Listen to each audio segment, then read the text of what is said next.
ओम शांति। जब भी मैं परम आदरणीय दादी गुलजार जी को याद करती हूँ, उनका शांत मूर्त चेहरा बाबा की याद में खोया हुआ, इस दुनिया में रहते हुए भी इस दुनिया से अति न्यारे और अति प्यारे वही दादी की चेहरा हमारे सामने आती है।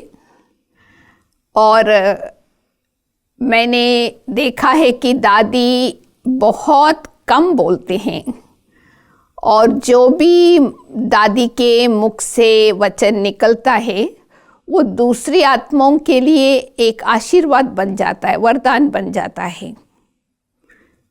दादी की जीवन कहानी में हमने सुना है कि एक बारी साकार बाबा ने दादी को काम दिया था कुछ लिखत लिखने के लिए, और दादी ने बहुत सुंदर अक्षरों में लिख करके बाबा को दिया। तो तब से बाबा ने दादी को ये 3 वरदान दी कि आगे चल कर के आपकी आंखें, आपकी दृष्टि, आपकी आवाज़ और आपकी लिखत सारी विश्व की सेवा करेंगे। उस समय तो ये मालूम नहीं था कि अव्यक्त बाप दादा का पार्ट दादी के द्वारा इतना साल तक चलेगा, परंतु जैसे जैसे ड्रामा का सीन खुलता गया तभी सबको समझ में आया कि बाबा का जो वरदान था वो प्रैक्टिकल साकार में कैसे हुआ। और मैंने एक बारी दादी से पूछा था कि बाबा आपको इतना प्यार क्यों करते हैं? तो दादी ने बहुत सुंदर जवाब दिया। दादी ने कहा कि मेरे संस्कार में बाबा है और मेरा संसार ही बाबा है। कितना सुंदर जवाब, मुझे दिल को बहुत टच किया कि अगर हम सभी भी यही अभ्यास करें कि हमारे संस्कार में ही बाबा और हमारा संसार ही बाबा, तो बाबा क्यों नहीं याद करेगा। और मैंने दादी से एक बहुत हंसी की बात सुनी थी, वो भी मेरे को बहुत अच्छा लगा, उसमें काफ़ी शिक्षा भरी हुई है। तो दादी ने कहा कि कोई भी बात हमारे सामने आती है ना, परिस्थिति, वो सारे कल्प में एक ही बारी आता है, वही परिस्थिति दोबारा नहीं आती। परंतु हम आत्माओं के अंदर इतना अक्ल कम है, जो बात आती है चली जाती है उसके बारे में हम 50 बारी उसको चिंतन करते हैं। तो दादी ने पूछा था कौन सेंसिबल है, परिस्थिति सेंसिबल है या मैं सेंसिबल हूँ? तो हम सबको बहुत हंसाती थी दादी। और दादी के अंदर ये भी मैंने विशेषता देखी, एक तरफ एकदम इनोसेंट, क्योंकि दादी तो बाबा के ज्ञान में 7 साल की आयु में आई थी, दुनिया को तो देखा भी नहीं था, एकदम इनोसेंट बच्ची जैसा, परंतु दूसरी तरफ इतनी मैच्योरिटी बुजुर्ग जैसा।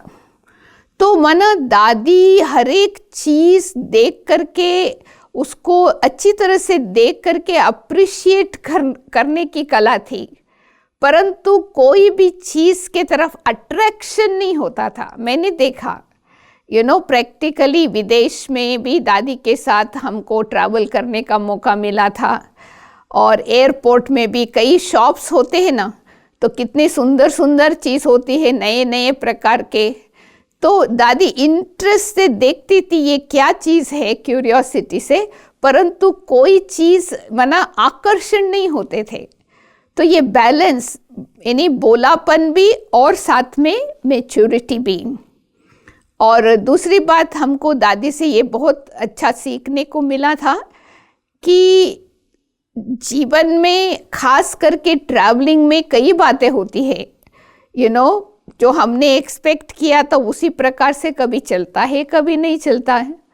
परंतु हम लोग आपस में जो बात बीत जाती है ना, उसके बारे में आपस में बातें करते रहते, परंतु दादी एक बारी बात हो गई ना, उसको ना मुख से रिपीट करते ना मन में रिपीट करते।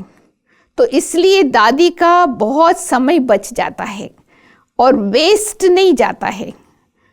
तो हमने देखा कि जब बाप दादा आते थे ना कि सीज़न में, खास करके डबल फॉरेनर्स की सीज़न में, तो हम ये कोशिश करते थे, क्योंकि उन दिनों में हम कुमारियों के रिट्रीट, कुमारों के रिट्रीट ये सब कराते थे, तो हम जाकर के दादी को थोड़ा सा समाचार सुनाए ताकि वो बाबा को पहुंच जाए। मुझे ऐसा लगता था सदैव जो बातें हम दादी को सुनाते ना, तो दादी द्वारा बाबा सुन लेता है और वो बात बाबा मुरली में भी बता देता है।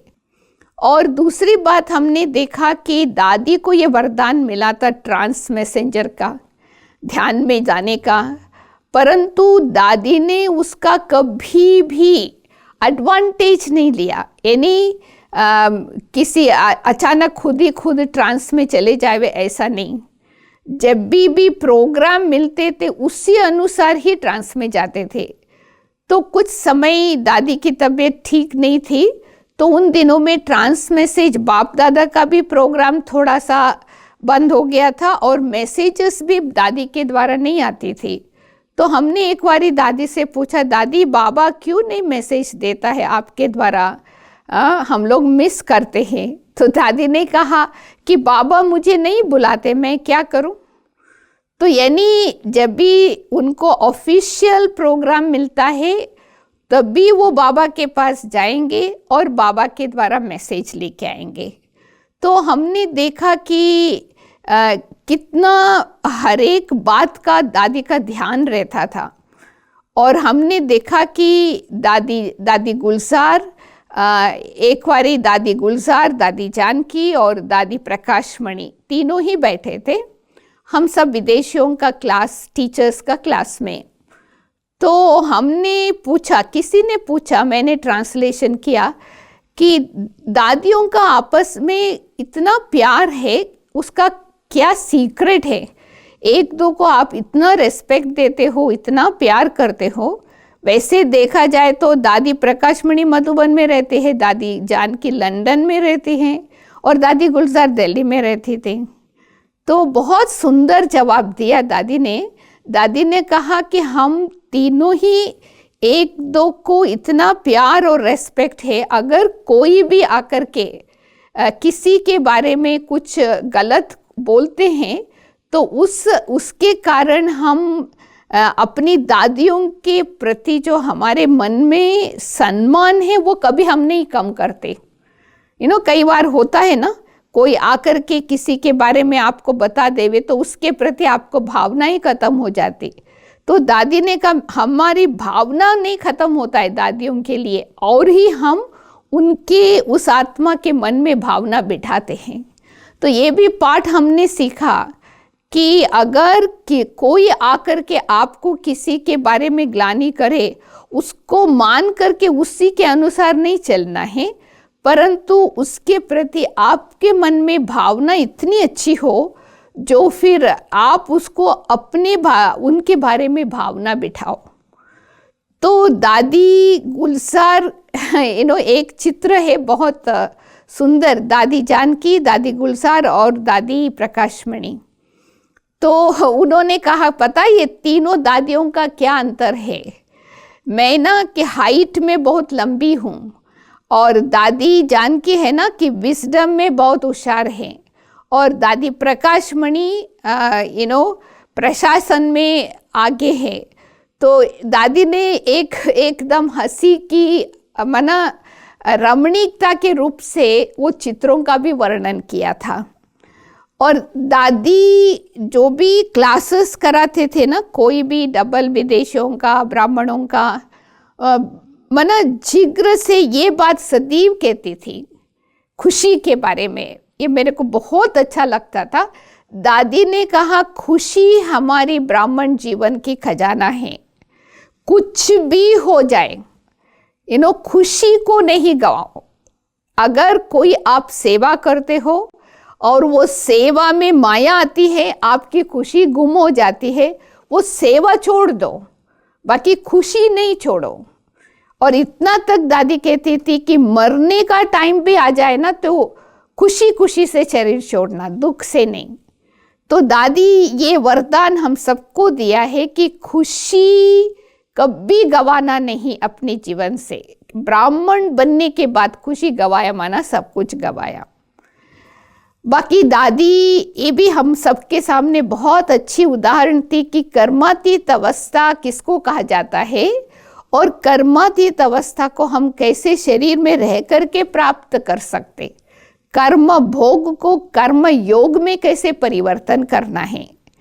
कई बार हम समझते हैं ना कि शरीर की कोई भी बीमारी आती है, जैसे अभी दादियों को लोग पूछते हैं कि इतनी बड़ी योगी है दादी, तो बाबा का रथ है, क्यों इतना सफरिंग उनके लिए। तो वास्तव में वो कोई सफरिंग नहीं करते हैं, परंतु बाबा उनके द्वारा हमको उदाहरण के रूप में बता रहे हैं कि कैसे कर्म भोग को कर्मयोग से चुक्त करना है। यानी उनका कोई भोगना नहीं होता है उनको, परंतु उनकी बीमारी के द्वारा अनेक आत्माओं का भाग्य जग जाता है। मुझे याद है कि दादी का जब फर्स्ट ऑपरेशन हुआ था कैंसर का, तो कैसे डॉक्टर अशोक मेहता जिन्होंने दादी के ऊपर ऑपरेशन किया था, तो दादी की मनोस्थिति, उनका जो मेंटल स्टेज है, वाइब्रेशन है, उनको देख करके उनको इतना इम्प्रेस हुआ। यानी ये हमको कभी नहीं सोचना है कि बड़ी दादियों का दादाओं का क्यों इतना बीमार होते हैं, इतना क्यों इनको तकलीफ होता है, परमात्मा क्यों नहीं मदद करता है। ऐसा नहीं, उनको कोई दुख नहीं होता है, परंतु वो कर्म भोग द्वारा हमको पाठ सिखाते कि कैसे हमको कर्म योगी बन करके रहना है। और हमने देखा कि लास्ट में दादी शरीर छोड़ने के पहले बॉम्बे में थे, और मैंने एक बार दादी से मिली थी, जास्ती टाइम नहीं, परंतु दादी बोलना बंद कर दिया था। 2 साल एकदम साइलेंस। और जैसे कि हम दादी के कमरे में जाते थे ना बॉम्बे में, मैं एक बारी गई थी, तो जैसे सूक्ष्म वतन लगता था, और दादी की चेहरा देखो तो जैसे फरिश्ता। भले दादी मुख से कुछ नहीं बोलते थे, दृष्टि देते थे, वो भी शॉर्ट टाइम के लिए। तो यानी दादी कर्मातीत अवस्था को प्राप्त करने के पहले ही इस दुनिया में रहते हुए भी कैसे हमको इस दुनिया से उपराम रहना है, इस दुनिया से वैराग्य वृत्ति रखना है, वो प्रैक्टिकल में हम लोगों को सिखाया। तो इसलिए आज भी हम सभी ब्राह्मण परिवार दादी गुलजार को बहुत याद करते हैं। एक तो बाबा का रथ है, दादी गुलजार और बाबा का रथ को अलग ही नहीं कर सकते, क्योंकि दादी गुलजार को याद किया माना बाबा को याद किया। और दूसरा, दादी के जो शांत स्वभाव है, अंतर्मुक्ता की अवस्था है, और दादी की जो क्लैरिटी है बोलने में, उससे अनेक आत्माओं को परमात्मा के समीप आने का मौका मिलता था। तो मैं अपने आप को बहुत बहुत भाग्यशाली समझती हूँ, क्योंकि मैं 68 में ज्ञान में आई। उसके बाद अव्यक्त बाप दादा का पार्ट भी चालू हुआ, और पूरा टाइम जब तक बाबा का पार्ट चल रहा था तब तक हमने हर साल में दादी को बहुत समीपता से देखा है। और ये भी मेरा सौभाग्य है कि कुछ साल बाप दादा के साथ साथ ट्रांसलेशन करने का भी हमको मौका मिला था। तो हम वो भी प्रैक्टिकल में देखा कि बाबा आने के दिन कैसी दादी तैयारी करती है, कितना शांति में रहते हैं, अंतर्मुक्ता में, और कैसे दादी के तन में बाबा आते हैं। उसके बाद जैसे कि बाबा छुट्टी लेके चले जाते हैं, तो दादी ऐसे उठती हैं जैसे कि नींद से उठी हो। तो लास्ट में हम ये बताना चाहते हैं कि हमने एक बारी दादी से पूछा था, दादी हम सभी तो आपके द्वारा बाबा से मिलते हैं, परंतु आपको बाबा से कैसे मिलना होता है? तो आपको तो बाबा से हमारे जैसा मिलने का मौका नहीं मिलता। तो दादी ने बहुत सुंदर जवाब दिया था। तो दादी ने कहा कि मैं जब बाबा छुट्टी लेके सूक्ष्म वतन में आता है, मेरे से मिलता है, मेरे को छुट्टी दे के नीचे बेचते हैं, उस समय बाबा का मुझे इतना प्यार मिलता है, और जैसे लगता है कि जैसे पावर हाउस ही हमारे पास आ गए हो। तो इसलिए दादी ने कहा कि हम कुछ मिस नहीं करते हैं। और दूसरा, दादी सदैव कहती थी कि आप सभी बाबा से मिलते हो ना, तो आप सबकी खुशी देख करके मेरे को भी खुशी हो जाती है। तो आप सबका बाबा से मिलना माना मेरा भी मिलना हो गया। तो यानी बहुत लाइट, दादी की चेहरा सामने आते ही फरिश्ते की चेहरा सामने आती है। बहुत लाइट है, बहुत इनोसेंट है, बहुत प्योर, और यहाँ इस दुनिया में रहते हुए दुनिया से न्यारा। तो ऐसे हमको भी दादी से प्रेरणा लेकर के, जैसे दादी ने बाबा की आशाओं को पूर्ण किया, तो ऐसे हम सभी को भी दादी के जीवन द्वारा कुछ प्रेरणाएं लेकर के हमको भी दादी समान तो बन जाए। मैं समझती हूँ हम दादी समान बन जाएंगे तो बाप समान तो बन ही जाएंगे। ओम शांति।